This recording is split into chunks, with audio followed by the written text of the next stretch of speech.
Welcome back, Raw Thoughts followers. Thank you for coming along in this journey where I bring people onto the podcast and we just talk about life. We talk about kind of their struggles that they're going through, how they pivot through that. It's just a platform for people to come on to share their stories, to understand how they're living life and why they're living life the way that they are.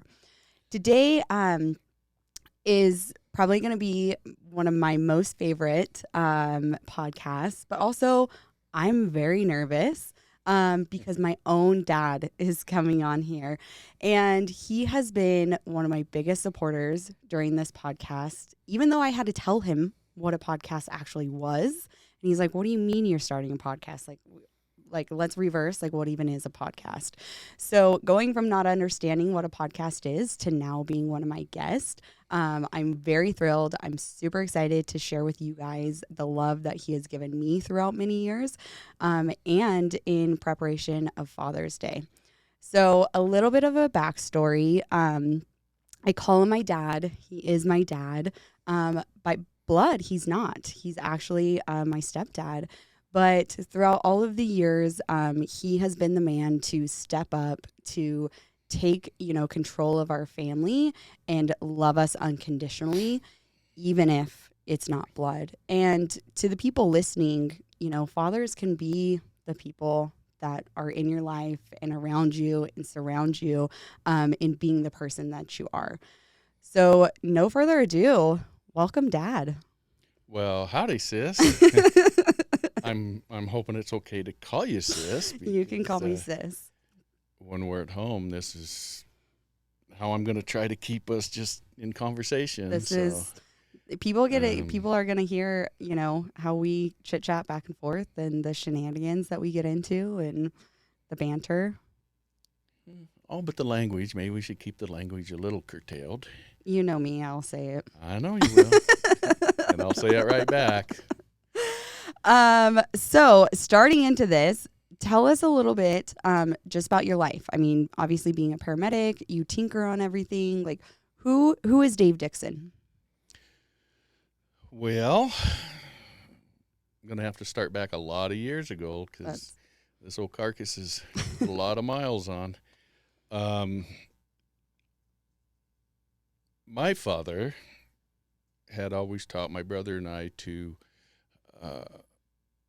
fix our own things. We had, we were kind of not necessarily a poor family, but we didn't have a lot of money. So everything that we had to fix. And I got wrapped up in a very young age of tearing things apart just to see what made them tick.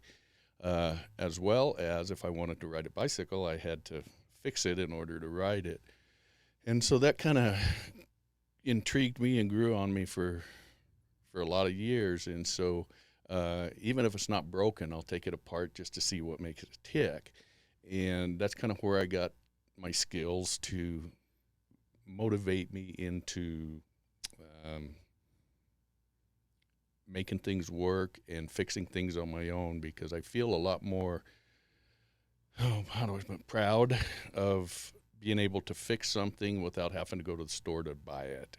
And I don't know, it's just been my whole life has been curiosity as to what makes things tick, and that may be with you girls that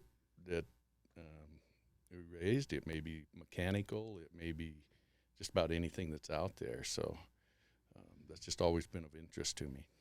And you definitely know how to fix things because you're the handyman. You're the, hey, if I don't know how this works or I don't know how to fix this, we're like, oh, my dad probably does. Like, hey, let's take it over there. Or growing up, all the tools in the garage, you always had, by golly, if us girls moved something and it was not back in its place, we were getting a talking to. I knew it was gone. You knew it was gone. You knew it was misplaced. You're like, hey, where's this? And I'm like, I don't know. It's probably in my room. And he's like, is that where it belongs? No, Dad, it's not. I'll put it back. Yeah, because unfortunately or fortunately, every time that something was missing happened to be the one that I needed. And I don't know. I just always knew pretty much where they were at. And if I happened to lose a tool, I felt it. If I left one on a car and it drove away, I felt it. And I have some tools that are missing today, but I think I know where they're at somewhere. Somewhere. Who knows where that somewhere is? Do you think that's why you got into the medic field? I mean, as a first responder, and you just wanted to fix things, or, you know? No, but that actually has a kind of way down the line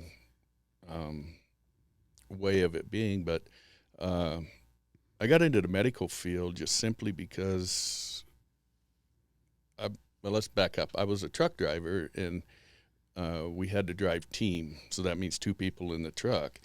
And one of the guys that I very first started out with was what they called an ambulance driver. And that's all he did back in the 50s and the early 60s.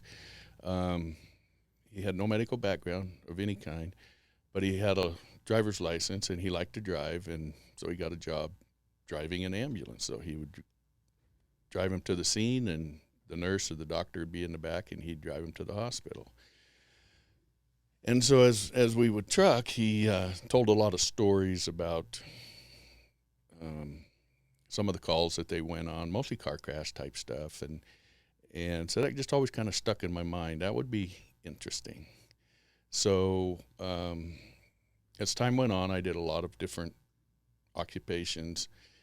And then one day it clicked with me. I got on a fire department in Washington, and I always thought red lights and sirens, boy, that's really cool. The problem with it was we go to a fire, especially a brush fire, put it out, there was no satisfaction. It just felt like, okay, took a garden hose and put out the flame.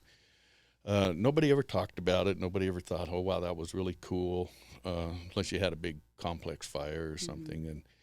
And so one day, just out of clear blue sky, I just said, I'd really like to get into something that would intrigue me. And medicine it was. I just thought that would be cool to be on an ambulance. And so I made the necessary phone calls and found out the necessary information I needed to, and got into it. And the minute I got into it, I just couldn't get away from it. It was just so awesome. And that's kind of how fixing things, it was really cool to fix people that are really broken, but you could actually turn them around. And that was just a good feeling. Sometimes you lose, but most of the time you won. Yeah. And that was what really felt good.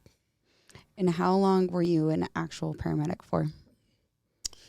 I actually got my license in 1995, but I started the system in 1988, way down the scale as EMT, and then worked my way up.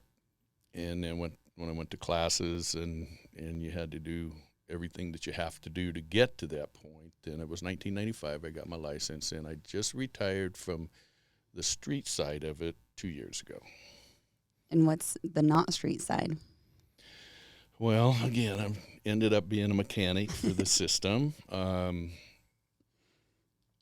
just have a hard time looking at things that are broken and not try to fix them. So to start out with, I did a lot of ride-alongs, where you don't get paid, you don't get anything out of it except satisfaction and the experience.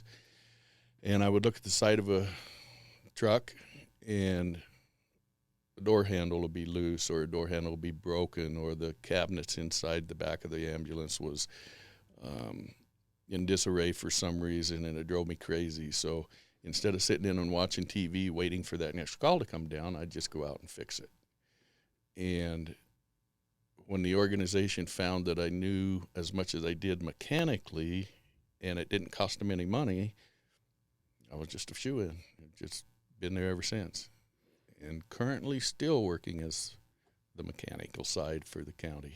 Yep. You definitely know a little bit of a backstory. When I was growing up, obviously my dad working on ambulances, and they would always be, at our house. We didn't have like a big shop or anything, and he'd be out, outside tinkering on them. And I remember a couple kids, they're like, why is the ambulance always at your house? Like, who's getting hurt? What's happening? And I'm like, no, actually, my dad works on them, and we like do little tours of them. And I mean, that was one of my jobs, was cleaning them after you would get them all, you know, tidied up and figured out and assembled. And then one of the other, you know, one of the best experiences I had with you growing up was going back east. And we drove an ambulance from Boise, Caldwell, and went back to Indiana. And then we went to the shop. That's where the manufacturer was. He showed me all through how they built them, what the process was, the assembly line, and then we got to see one of the brand new ambulances. Mm-hmm. And then we hopped in it and we drove back home and had lots of different things happen along the way through that trip. But it's funny looking back and being around all of that. And there was never any intrigue when I was a kid to be like, that's what I want to do. That's because it kind of felt natural, I think. It was just like, that's what belongs. When I came into your part of the life, I was a paramedic, or right in that makings. And so that's, for me, that's all you ever knew. Yeah. And, but it was exciting for me because you girls always had that, that you always wanted to hear stories. You always wanted to know what happened at work. And as we know, your mom was a dispatcher at the time, and so she would have some wild stories to bring home, and I would have some wild stories to bring home. But what was intriguing about it for me was that if you got into a real good story, then how big your eyes got. It was just like, wow, you were just fascinated, and I could see that. And then when you add your mom onto my end of it as a dispatcher, then we had something in common we could talk about, and so we had some pretty good stories that of things that happened that you just don't see every day. Yeah. So.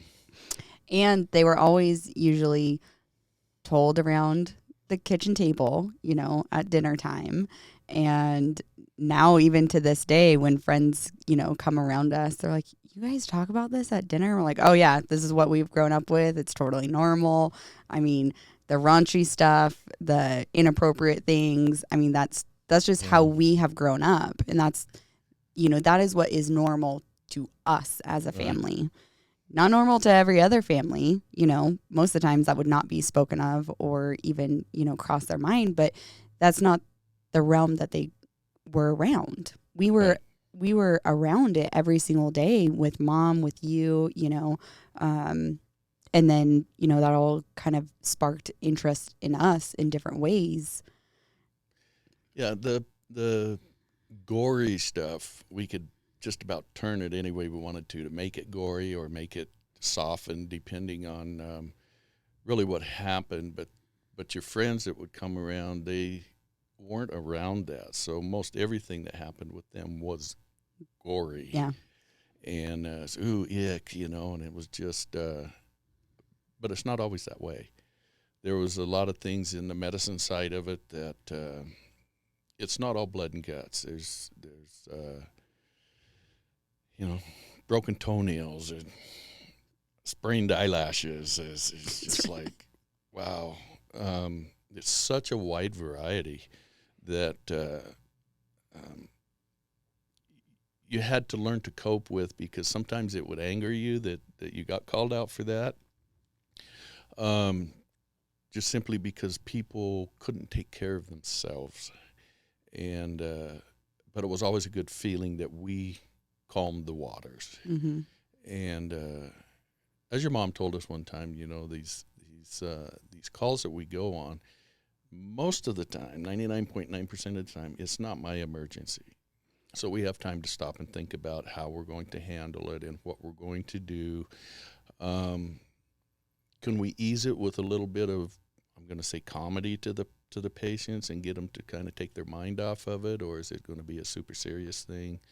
And so you had time, or I had time to look the situation over when we go in and we see what it's all about. So, we could have some real tragic stories when we would talk about it at home, but you can always put a little bit of sugar on it somewhere, and because of something that happened, and we can actually turn a smile at the end of the story. So it's always pretty cool. Yeah.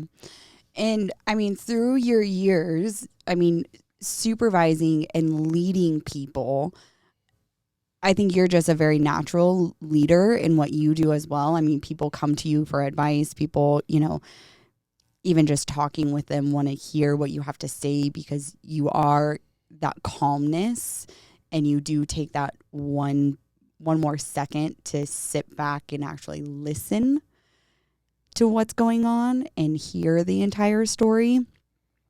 How did you try to teach your people that you were supervising those things?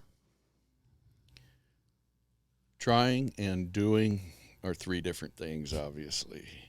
But just to go back with a little story, years and years and years ago, before I ever became a paramedic or a supervisor or any kind of administration, so to speak, I took a job with my father in state of Washington, and he himself was a supervisor of what we called the field hands.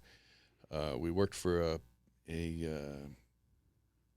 nuclear burial ground, and so it was pretty regulated with the government and stuff. And so my father was a supervisor, and growing up, he was one of those guys that said, when I tell you something, you better ask how high you need to jump. And there was never any wavering from that. And so that's what I grew up with. So being out in the workforce with him as a supervisor, as a dad, he was one of the greatest people around. But as a supervisor, he was one of the worst people that you wanted to be around. And he didn't treat people with a lot of respect. And what he wanted, he was going to get, period. And so I remember an incident one day that he asked a young man to sweep kind of a cement patio off, and so the guy did, and I was there. I actually saw this happen. The guy was there, and he swept it off, but where we were at was real sandy and real windy, and by the time my dad came back around, the wind had blown sand back up on the thing. Well, instead of considering that, my father's just said, "You didn't do the job." And so he went over and he just lit into this guy like stink on doo-doo. And the employee got mad and threw the broom at him. And then they all, of course, that made my dad even more mad. But then they all came to me that evening and said, "You got to do something about your dad."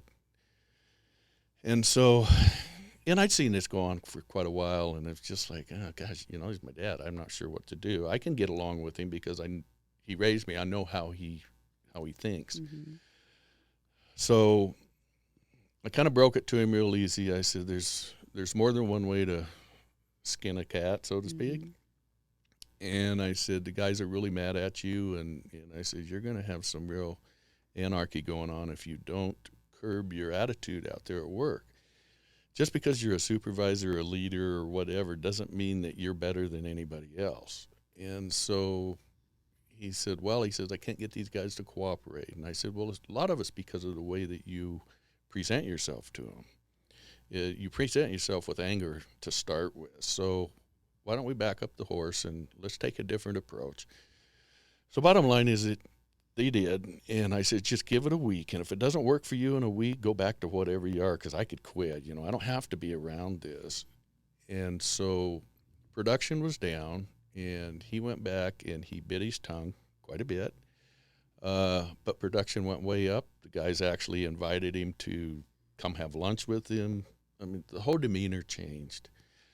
And I thought, that's pretty cool because it can, if you just put your mind to it, just because you're a boss doesn't mean that you're the man. Mm-hmm. You still have to have all these people below you support you. And if you don't have that support, you don't have anything. So I took a big lesson from that, just mostly, not because of what I said, but mostly because of the way I saw the turnaround with the attitudes. Now, as a supervisor or somebody in of authority, you've taken on that responsibility. You may make a little bit extra money. You're going to have a lot more headaches, guaranteed. But these people count on you, and they count on that. You need to count on their support. So you need to treat them like people, not like objects. And I didn't do everything 100% right, but you learn to pick and choose your battles. And is this really worth fighting over? Or can I just go to you and explain where the hiccup came in? And as a general rule, you can calm the waters by just talking to them. You don't have to yell at them. You don't have to reprimand them. You don't have to jump up and down. That all comes when you just can't get through to them.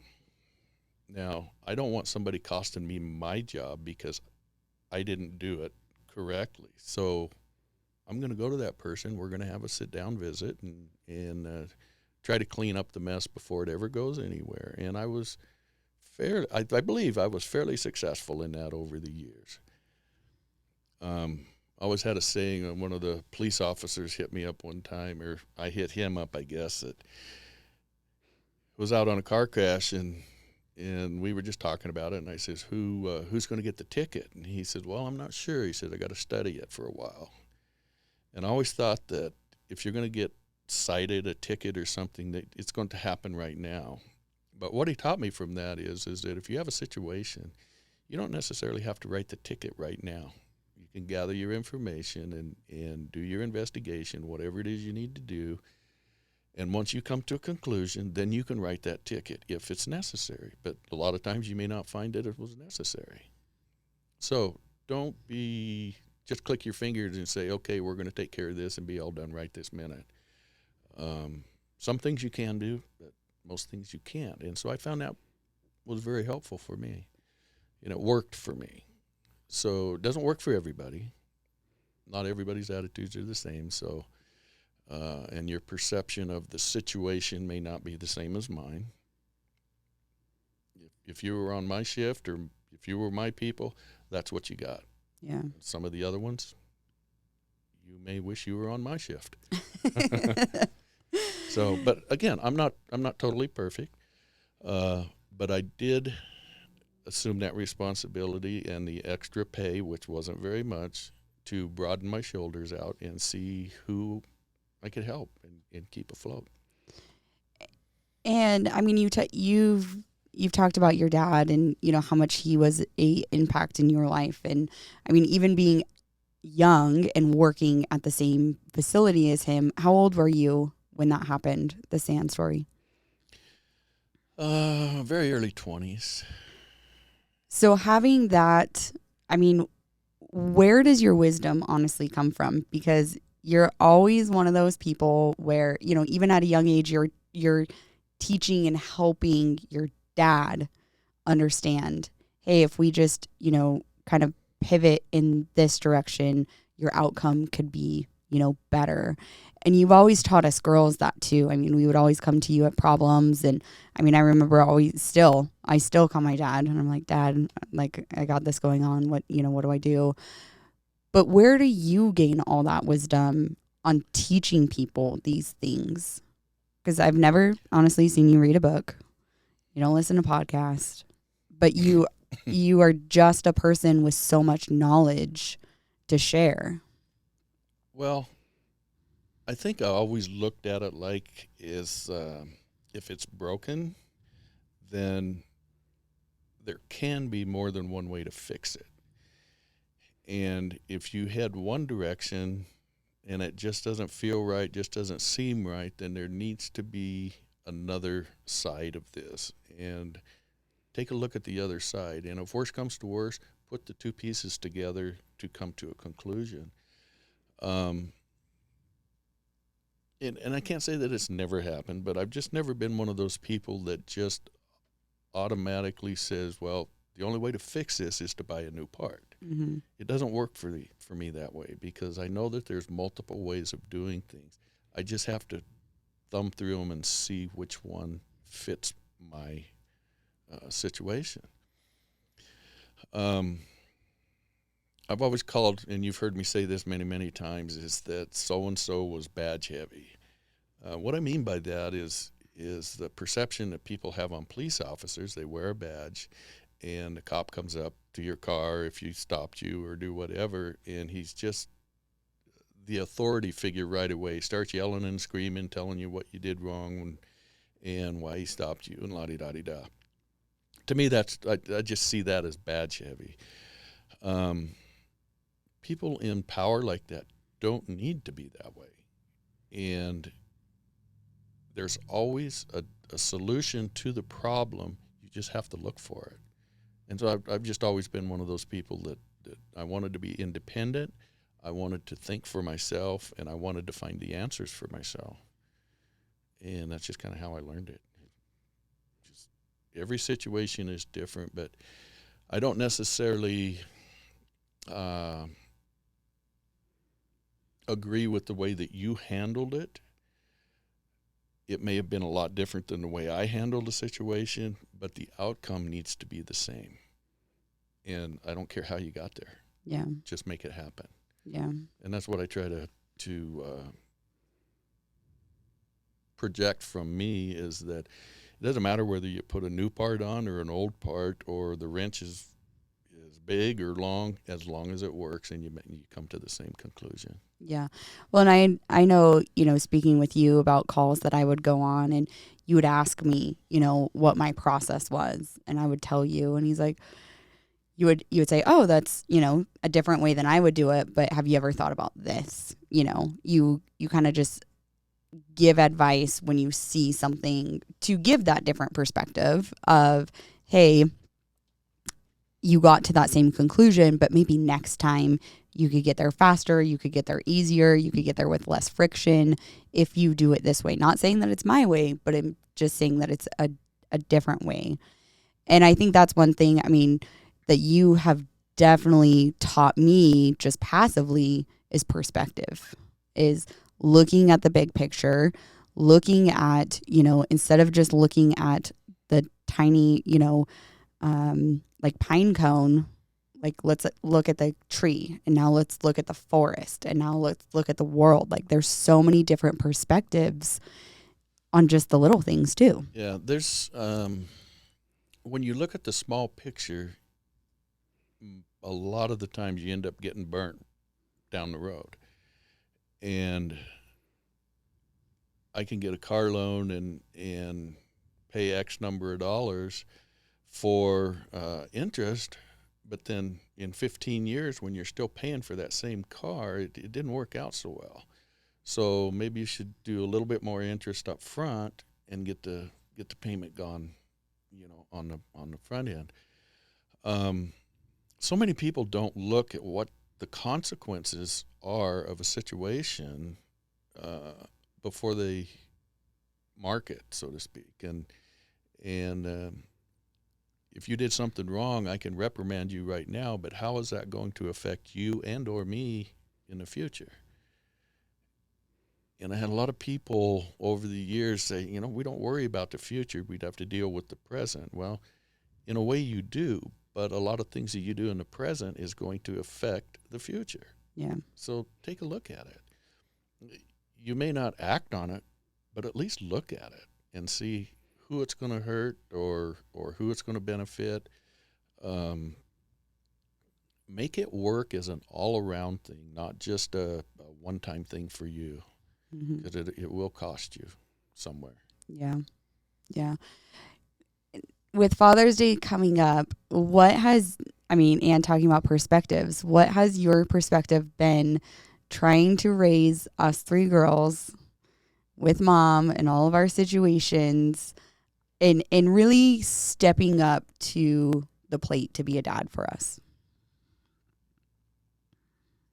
It's been hell sometimes.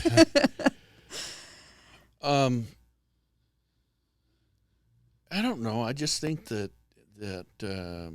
everything should be spread out evenly. That'd be feelings, monies, presents, everything. I shouldn't get it all. you shouldn't get it all. Your sister shouldn't get it all. Your mom shouldn't get it all. But we all want to get a little something. And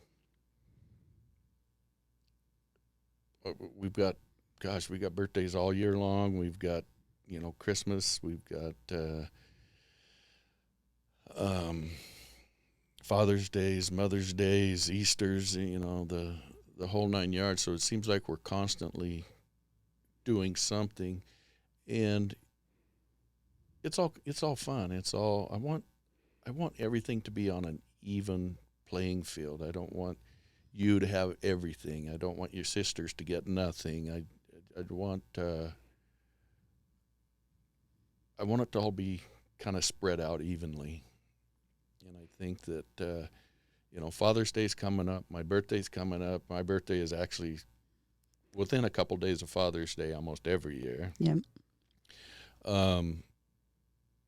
But I don't look at it as a lot of separate things. I look at it as one thing. So, we could celebrate my birthday on one day and not have a Father's Day or whatever. But this family that I'm in, every day or every occasion gets something, seems like. So, I don't know. It's just I want everything in my own personal side of it to be even. I don't want somebody to get a whole lot more of something that somebody else doesn't get anything of. Yeah. So you're all the same to me. Oh, absolutely. We're all very different in our ways, but we are a crazy family. I mean, our family one of the craziest, yeah. Our family is a lot to handle sometimes. I mean, with bringing people, around us, and there's, we don't have a lot of, I wouldn't say we have a lot of family fights or frictions or, but we all have very strong opinions. And we also are we're a lot of females, and we, from grandma, and then, mom being single before she met you, we're also raised very independently. And so you come into our lives and you're like, you love that independence in us, but at the same time, you're trying to mold and sculpt us. There has to be some structure somewhere. And again, you don't have to do it my way, but I want you to understand that the road could come to an end somewhere, and you need to look down there. So I always tried to, and not always successfully, but always tried to let you make your own decisions, whether they were right or wrong, but give you some guidance on if you go this direction, these things are going to happen. This direction, these things are going to happen. So now you have to figure out which direction you want to go. But either way, we'll support you, because it's that's the only way you're going to learn, and it's the only way you're going to become independent. It's the only way you're going to push forward and have a podcast. I know you've heard a lot of negative things about it. I know you've heard a lot of positive things about it, but which way do you go? Yeah. And it's not for me to tell you which way to go. It's for me to advise you of different options so that you can make that decision work for you specifically. Yeah. Because you have listened to every podcast, and it comes with no fail that after every podcast, I'll get a little review from you of, maybe something you've learned or something that, also broadens your perspective. And that's what I want of this. And I give you as an example to a lot of people, because you are a lot older. You're not in this. You calling me old? Yes. Sorry, Dad. How old are you going to be next week? Yeah, oh my goodness. Tell us. The big 6'8". Wow. Your mom can't wait till next year. I can only imagine. And within all of these things, you just lost. This is the first time I've lost my train of thought. Anyways, got it. You got it back. From the podcast, you're 68, almost 68 years old, and you're still learning something, and you are open to learning things. And that's what, the listeners that are still listening, that's what my drive and my force of this podcast is to allow people to come on and share their life, because I know the way that we live is not the same as other people, which means that they also live completely different lives. And why not learn about that? Like, why not listen to the way that they were raised or what really impacts them to be the person that they are today? So with that, my question was going to be to you, out of the podcasts that you have listened to, what is something that you have really attached to or that has broadened your perspective in your own life? Oh, goodness, there's all kinds of things, because you talk on so many different subjects. But probably one of the biggest things is people busting their butt and becoming successful. It's not necessarily big dollar successful, but it's successful for them. And again, if you don't try something, you'll never know whether you were successful at it or not. So probably the real estate end of it is investing, because that's a big turn. And trying to get that, listening to how your folks that have been on here have just said, okay, well, we're just going to jump, and they do it. I don't know where their financial backing comes from. If it does, I don't know if they start totally 100% from scratch, but they've had to have some ideas, and they put those ideas to work, and it has worked for them. And I find that very intriguing.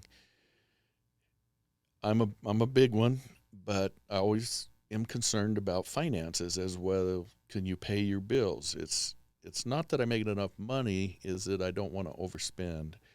And I want to make sure that my creditors get what they gave to me.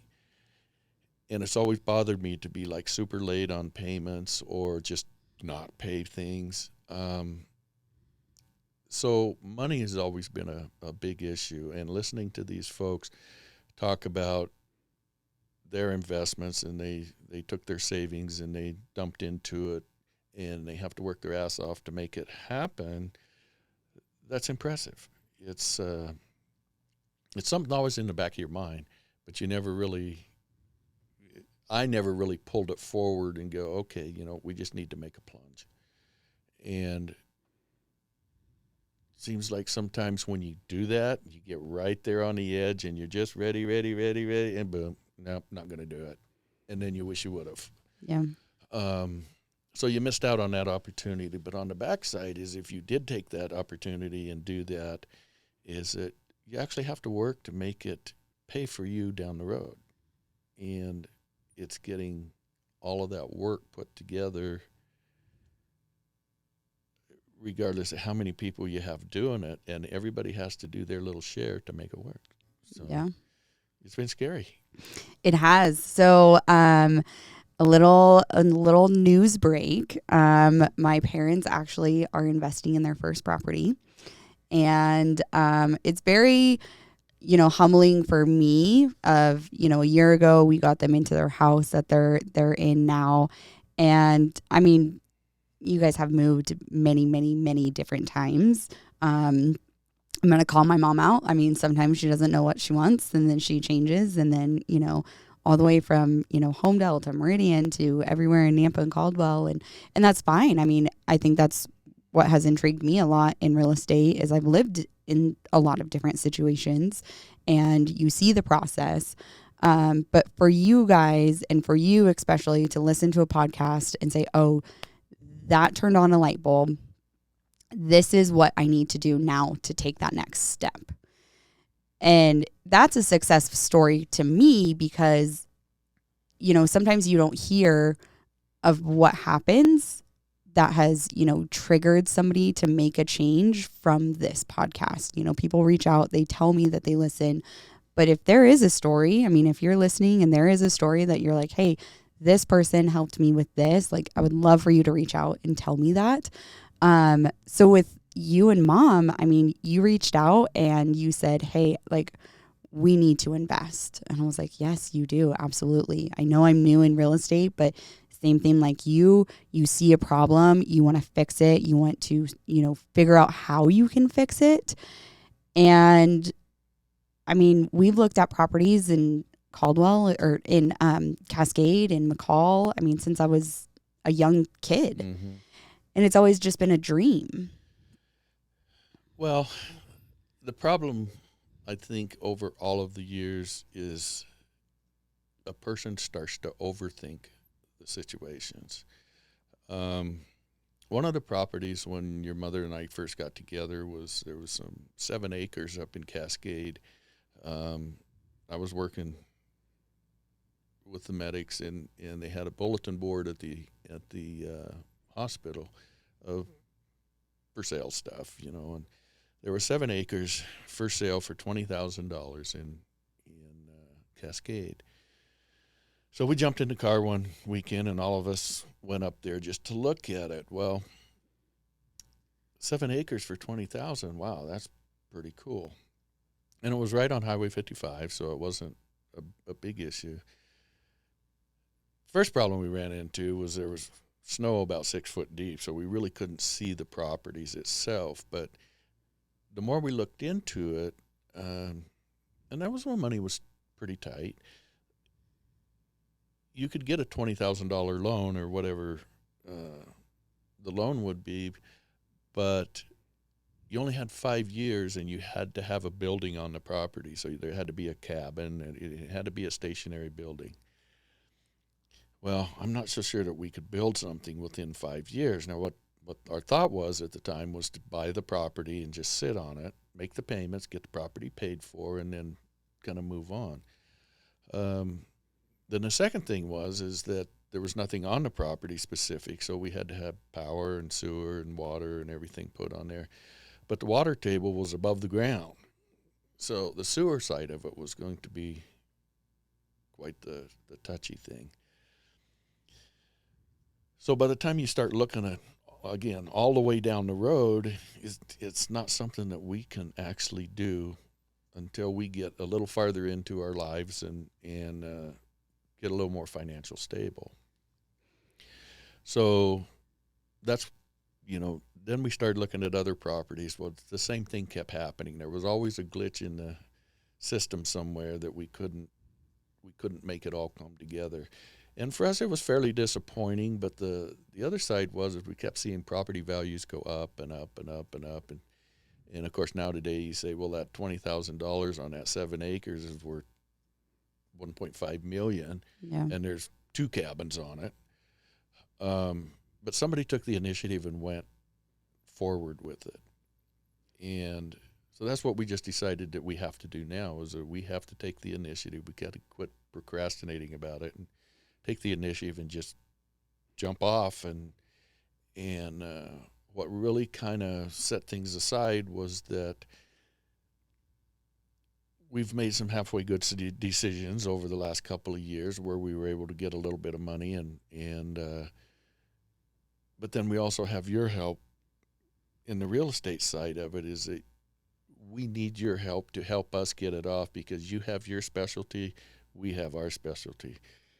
I still got all my tools. I can go in and fix things, but I'm not real good at promoting it. But it'd just get out with me. It's just basically word of mouth to people that I know or friends that I know would be doing that. But I honestly don't know how to market it. But the marketing end of it, the financial end of it, all these kind of things came from the podcast. It's like, if all these people can do this, there's no reason why we can't.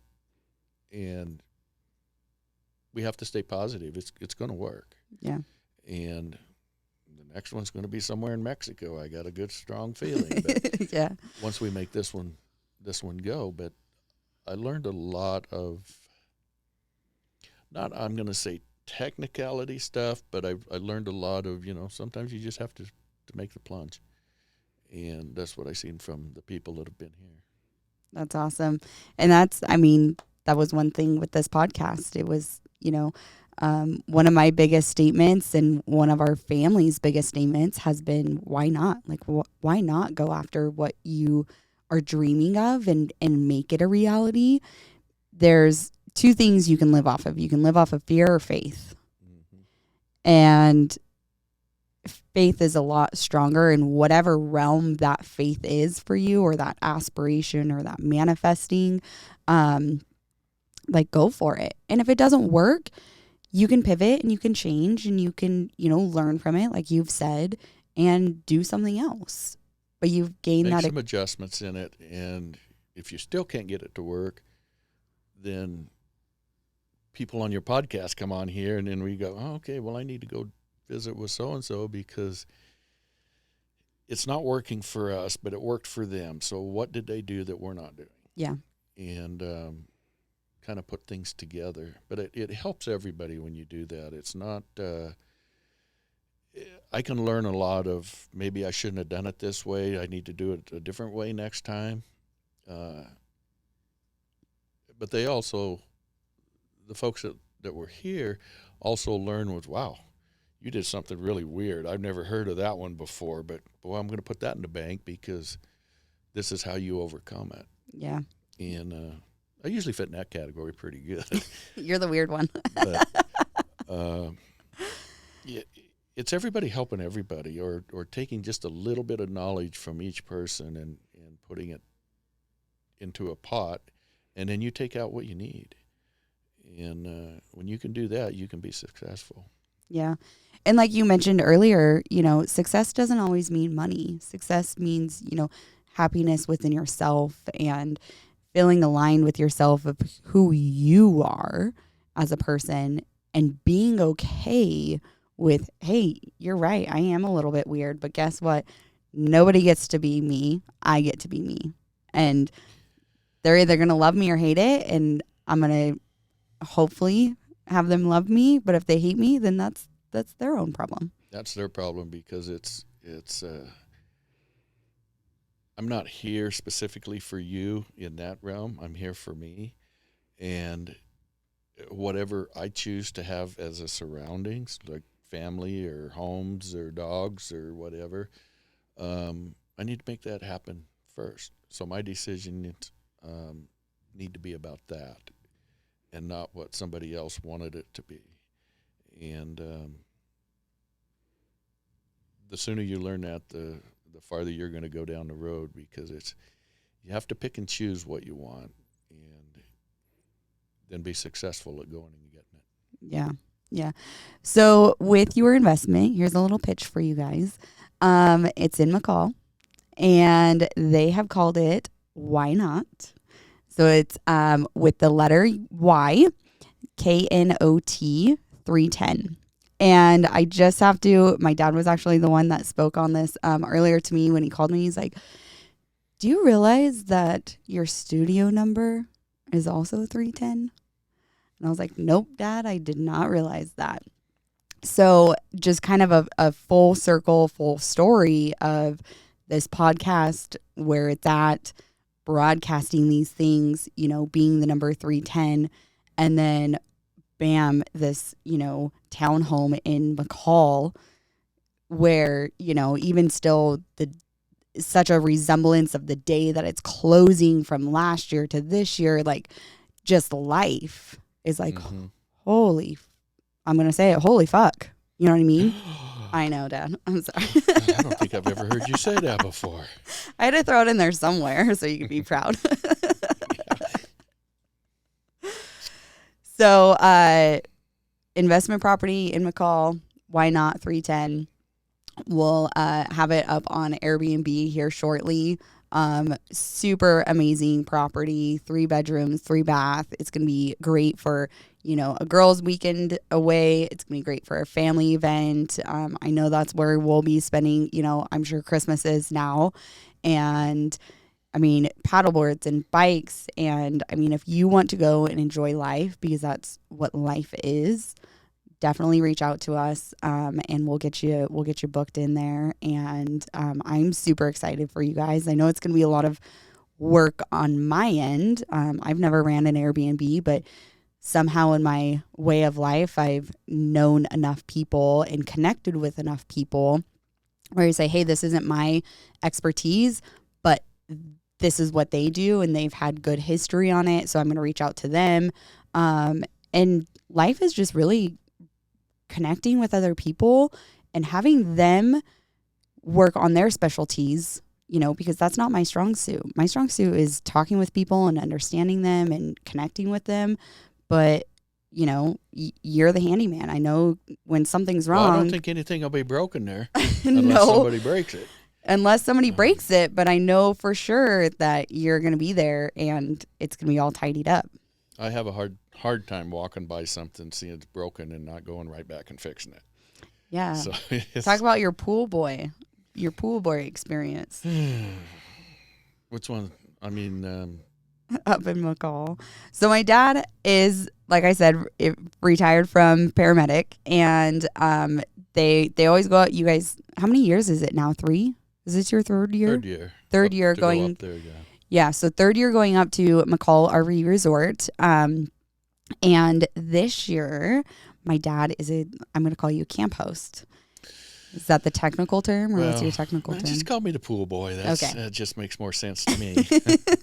So he is the pool boy at McCall RV Resort. And so he's been, you know, learning all these different processes and functionalities of the pool and cleaning things and, you know, taking lots of breaks and, you know. Lots of breaks. Like I said, these old carcasses need to rest sometimes. And even meeting, you know, people that know me. And so he was, I mean, everywhere he goes, he'll find something to fix. I mean, he comes over to, you know, our houses, or, you know, he sees us kids and he's like, hey, did you notice that? And we're like, no. And he's like, okay, I'll fix it, you know. Or if we need anything done, we're like, hey, my dad can do it. I promise you, my dad can do it. Electrical work. I mean, everything that you can imagine. And if he doesn't know how to do it, I can promise you he'll figure it out, you know. And that's what I think I've learned from you the most is, even if you don't know what to do something. And that is where kind of the process of elimination of, okay, that first choice was not the best choice, but what's my next choice going to be? And that's just figuring things out. Just trying. Keep it rolling. Yeah. It's much easier on that. So the story that I was referring to was the door handle. When you went and grabbed the door handle and it was all janky, and then you had to go back. And on the resort. Yeah. Deal there, yeah. Well, it's a handle that's just ready. It's just a regular door handle, and it was just ready to fall off. But part of my duties are do some repairs and stuff around, and I just went to go into the building, and I just pulled on the handle, and the whole thing came off in my hand. So I had to go kind of jury rig it back together just so that nobody would get hurt and stuff. It drove me crazy. So within 24 hours, I'd taken the whole door apart and that needed to be and fixed it properly. But things like that, they just drive me crazy. It's got to work, be functional, because you cause a lot more damage if you keep using something that's already broken, unless you're going to throw it away. But yeah. I got a sneaky feeling there's going to be a whole lots of stories on that too, with just things coming apart. And on what? On my new pool boy job. Oh, gotcha. That you know, I've already had campers ask me about how to fix their refrigerators and golf carts that they drive around in. They're in some need of a little maintenance and stuff. So it's just, okay, I see the pool, but I see a lot of broken things out here too. So. I was going to say, you're going to get promoted from the pool boy to the maintenance boy real quick. It's super, super cool environment. And they do keep things up very well. They're not cheap about fixing things. If something's broken, you just fix it. Yeah. Fix it the proper way too. Have to jury rig it just a little bit to get it limped into another day, then that's okay to do that, but it's never goes off the schedule. Yeah. Yeah. Well, Dad, while we wrap things up, what is, do you have anything else that you would want to say? Do you want to teach anybody one last thing? Oh, gosh. I want to teach them a lot of things, but there's a lot of things that can be taught to me too. But when it comes to dealing with other people's, like as if you were supervisors in any kind of position, never ask them to do something that you wouldn't do yourself, and don't be one of those quote unquote badge heavy people that just because you have a little bit of so-called authority under your belt, that doesn't make you the guy. Listen to your peoples, and listen to your kids, listen to your families. You can learn a lot, and with the way the world's going nowadays and the last bunches of years, it's changing a lot. So don't ever go into that thing where you think you know it all, because I guarantee you don't. Yep. So let you be you, and try to be the guide. Try to get you to learn from or teach you from your experiences. Right. And if it works for you, great. If it doesn't, make that left-hand turn, but don't forget to signal. Hopefully it works. Yeah, and somewhere along the line, it'll work for you. Yes.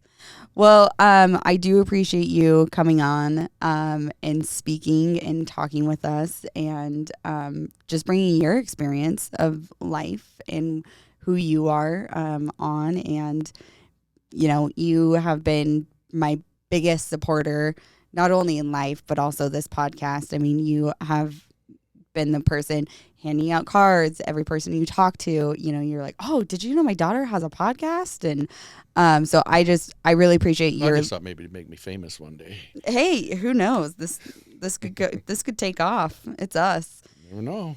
You never know. But you had to start somewhere, and that's what you taught me. Well, I do it a lot. I do it for all of you girls or all you kids. It's because you've made me proud. And it's just kind of my way of giving it back, is you've supported me and a lot of things that I've done over the years, and I can support you. Yep. Just make sure that Airbnb stays full. That's what I got to do, so that I don't have to, put you in a retirement home one day. Yeah. Well, it's bound to happen. But let's at least make it be in Mexico. Well, yeah, then that way nobody down there knows me, really. All right. Well, followers, thank you again for hearing another episode with me. If you know anybody that's interested on coming on, talking about their life, their experience, I would absolutely love for you to reach out to me on Instagram, on social media. You can find me on SB Studios as well. And I would love to hear your story and bring you on, just like I do these other folks. So have a great day. Make sure you like, you follow, you subscribe to the show, and we will see you next week for another show. Bye, guys. Thank you for tuning into the show today.